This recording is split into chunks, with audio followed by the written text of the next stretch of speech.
53,518 টিউএস ধারণ ক্ষমতার চট্টগ্রাম বন্দরে বর্তমানে রয়েছে 40,865 কন্টেনার। ক্রেনের পাশাপাশি ট্রাক লরি চলাচলের জন্য 30% জায়গা খালি রাখার বিধান হিসেবে কন্টেনারের এই অবস্থান অনেকটা স্বাভাবিক। কিন্তু কোটা সংস্কার আন্দোলনকে কেন্দ্র করে আগস্ট মাসের শুরু থেকেই ডেলিভারি বন্ধ হয়ে যাওয়ায় বন্দরে মারাত্মক কন্টেনার জটের সৃষ্টি হয়।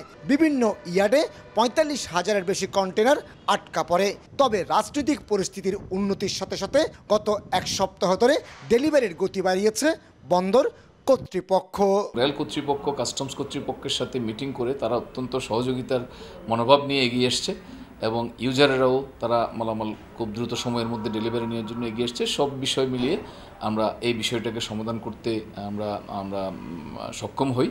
স্বাভাবিক সময়ে চট্টগ্রাম বন্দর থেকে গড়ে 3,500 কন্টেনার ডেলিভারি হলো, এখন তা বাড়িয়ে 4,500 থেকে 5,000-এ নিয়ে আসা হয়েছে।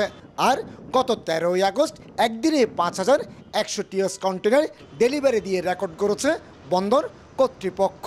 আমরা আশা রাখছি যে এই সপ্তাহের মধ্যে আমরা আমাদের সম্পূর্ণ আমদানি এবং রপ্তানি পণ্যটা একদম বন্দরের যে আগের ন্যায় সেই স্বাভাবিক অবস্থায় ফিরে আসবে। এদিকে চট্টগ্রাম বন্দরে আটকে পড়া কন্টেনারের মধ্যে অন্তত 17,000 কন্টেনার ছিল বিজিএমই এবং গার্মেন্টস ব্যবসায়ীদের। চলতি সপ্তাহে এ জট কাটলো, এখন তারা খালি কন্টেনার সংকট জটিলতায় ভুগছেন। ইম্পোর্টের কন্টেনার খালি না হওয়ার কারণে আমরা এখন এক্সপোর্টের প্রতিবন্ধকতাটা পাচ্ছি।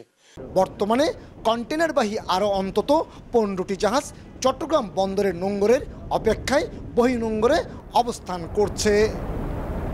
সব ধরনের অস্থিরতা কাটিয়ে গতি ফিরছে দেশের অর্থনীতির। তার উৎকৃষ্ট উদাহরণ এই চট্টগ্রাম বন্দর।